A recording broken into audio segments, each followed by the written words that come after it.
Aujourd'hui, on va traiter du théorème de Courant-Fischer, qui est un théorème qui porte et qui donne en fait les valeurs propres d'un endomorphisme symétrique d'un espace euclidien. Donc, et on va voir aussi quelques corollaires, notamment la continuité des valeurs propres. Donc en fait, si on prend un espace euclidien, E, de dimension n, on va dire, U un endomorphisme symétrique, donc auto-adjoint de E, et qu'on note lambda 1 jusqu'à lambda n les valeurs propres, on sait qu'elles sont réelles, puisque le théorème spectral nous assure qu'elles sont réelles ces valeurs propres-là, et on les ordonne, donc lambda 1 jusqu'à lambda n. Alors on va avoir cette expression-là, donc de la kème valeur propre. Donc la kème valeur propre, c'est un peu l'expression un peu chiante d'un produit scalaire ensuite. Donc on peut se dire a priori que cette expression paraît un peu moche. Ok, ici on fait l'inf sur les sous-espaces vectoriels de dimension k de E, donc W inclus dans E, de dimension k, donc ça paraît absolument pas facile. Et ici, on fait un sup sur x inter à ws, s avec le s, la sphère unité de E. Ok, pour la norme 2. Donc, et après, on fait cette expression-là. Et on se dit, ça n'a pas l'air très intéressant comme théorème, et pourtant, ça l'est, puisqu'en fait, cette expression ne dépend que de l'endomorphisme U. C'est-à-dire que, pour déduire des corollaires, donc par exemple la continuité des valeurs propres, c'est extrêmement intéressant, puisqu'on a juste une dépendance à U.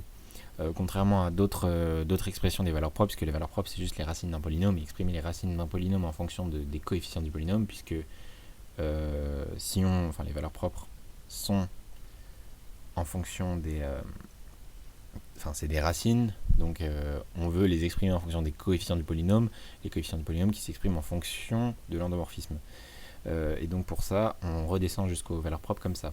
Donc en dimension 2, c'est pas très dur, puisqu'on a on a une formule pour donner les valeurs propres, pour donner les racines d'un polynôme, mais on se rend très vite compte qu'en dimension quelconque, ça va être très compliqué d'obtenir une expression de lambda k en fonction de U. Et c'est à ça que sert le théorème de Courant-Fischer. Voilà, donc on va déjà en donner une preuve. Donc c'est un exercice assez classique de justifier que cette norme-là, en fait, elle est plus petite que lambda max fois norme de x au carré. Et en fait, on va voir que c'est un peu une généralisation de ce truc-là. Voilà. Donc en fait, ce qu'on va faire déjà, notre plan d'attaque, ça va être de montrer que pour... donc on va fixer k, mais voilà, hein, c'est implicite. Donc pour W, donc SEV de E de dimension k,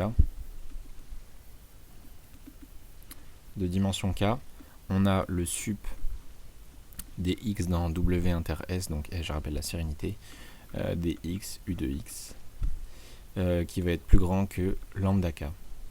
Alors en fait, montrer ça, ça va signifier que notre inf ici, il sera forcément plus grand ou égal à lambda k, puisque tous les sup ici sont là, et donc si on fait l'inf pour tous les trucs, pour tous les sous-espaces vectoriels, on a forcément un inf, vu que c'est le plus grand des minorants en gros, et bien on aura forcément que cet inf là, ici, sera plus grand ou égal à lambda k. Et on va aussi montrer qu'il y a un cas d'égalité, pour justement conclure que l'inf est exactement ça. Donc en fait, si on regarde, on va montrer ça, et virgule, on va donner un cas d'égalité. Un cas d'égalité pour un certain sous-espace qu'on va regarder. Donc il va falloir trouver un sous-espace qui assure le cas d'égalité ici.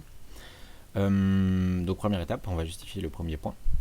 Donc on va prendre W un sous-espace vectoriel. Et en fait, ce qui va être intéressant, c'est de considérer une base adaptée. Donc par le théorème spectral, l'endomorphisme est symétrique. Donc par le théorème spectral, on dispose d'une base orthonormée de diagonalisation.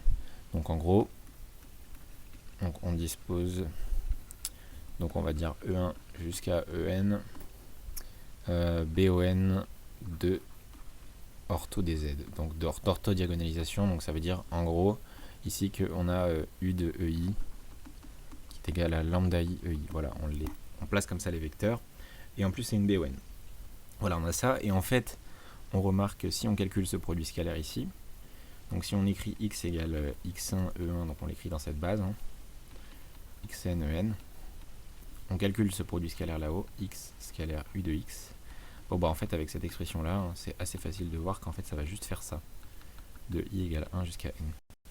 Et on va voir qu'en fait, en prenant, si on prend par exemple x1 jusqu'à xk-1 qui est égal à 0, vu que les valeurs propres, on les a ordonnées ici, on va pouvoir dire que ça, c'est plus grand que lambda k pour un certain sous-espace vectoriel. Donc en gros, il faut expliciter un x. Il va falloir trouver un x tel que cette quantité-là est plus grande que lambda k.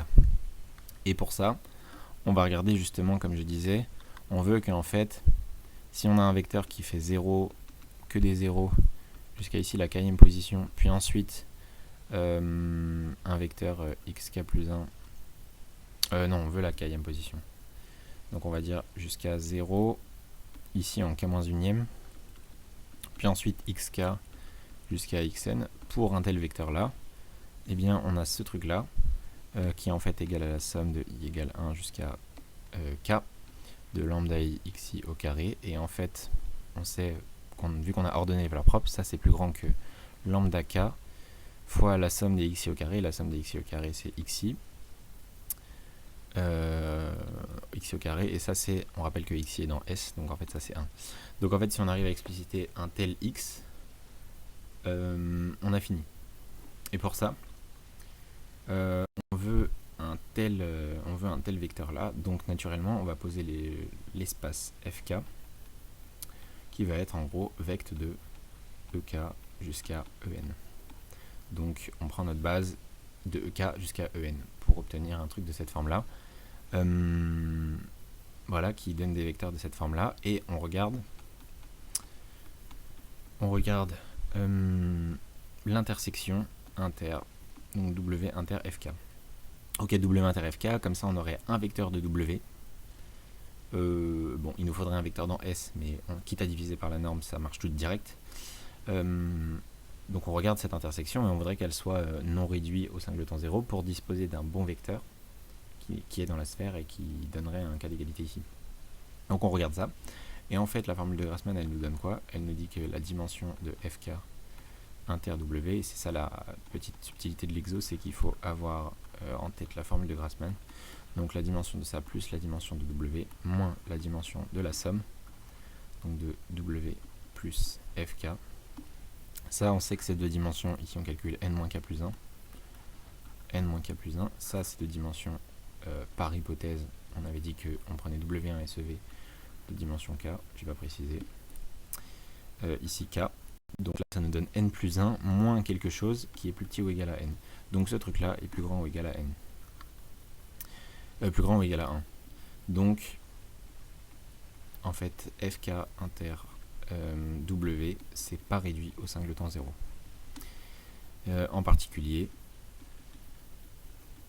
on dispose de x appartenant donc à fk inter w, enfin inter s, inter w, et donc en ce x, on a vérifié, on l'a dit tout à l'heure, que x scalaire u de x était plus grand que lambda k. Donc, vu que le sup va être plus grand que ça c'est plus grand que le sup, non c'est ça, c'est plus petit que le sup, donc le sup sur x appartenant à w inter s de x u de x est plus grand que lambda k. Voilà, on a ce premier résultat. Donc pour w, un espace de dimension pour la dimension de w égale k. Maintenant on va chercher un cas d'égalité. Puisque là on montre que c'est plus grand que lambda k. Et donc on a dit tout à l'heure que l'inf du coup était forcément plus grand ou égal à lambda k. Ok, l'inf de tout ça. Puisque si on prend l'inf de tout ça, c'est plus grand ou égal à lambda k, c'est logique, ok. C'est juste la définition d'un inf, le plus grand des minorants. Sachant que là on a un minorant qui est indépendant de w. Et pour expliciter un cas d'égalité, en fait on va faire, il nous faut un espace de dimension k, donc notre espace fk ici ne va pas convenir. Par contre on peut faire la même chose ici en fait dans la même idée, en prenant x1 jusqu'à xk et s'arrêter à xk. Donc en fait prendre juste les premiers vecteurs ici, en prenant ces vecteurs là qui seraient non nuls et tous les autres vecteurs nuls. En fait on pourrait faire exactement le même principe, mais du coup majoré par lambda k, car en fait la somme ça serait de 1 jusqu'à grand k, enfin jusqu'à k. Et donc on peut majorer ça par lambda k, somme des xi au carré, donc en gros lambda k. Il s'agira de trouver un vecteur qui va marcher. Donc du coup on va regarder dans cet espace. Donc en fait je vais mettre le petit point 2, donc pour w égale cette fois-ci vect de E1 jusqu'à EK. Donc pour vect égale pour w égale ça, on peut vérifier, hein, pour x dans w, c'est exactement la même preuve. X, u de x est plus petit que lambda k.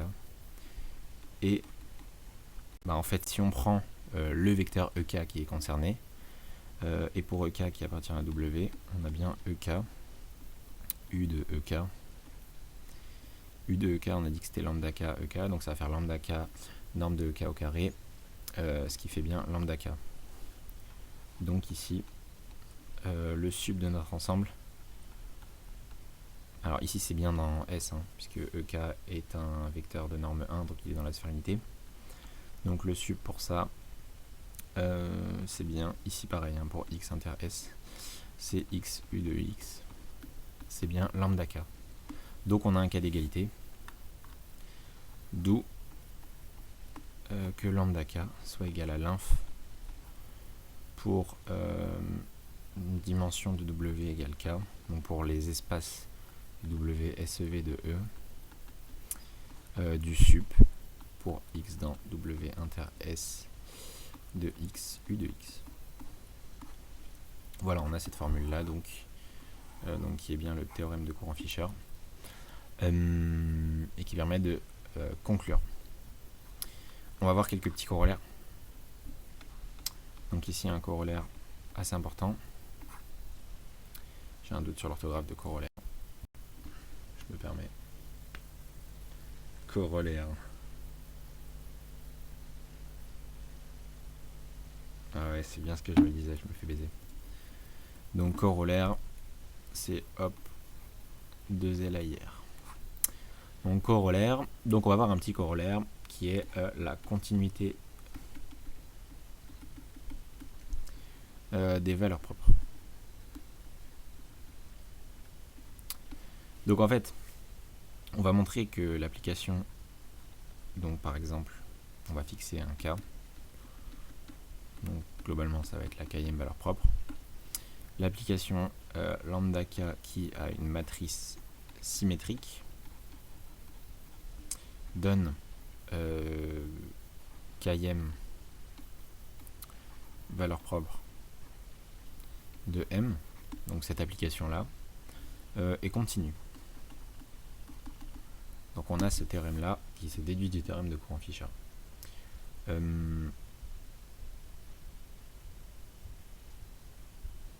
Pour ça on va regarder, on va utiliser juste le théorème là.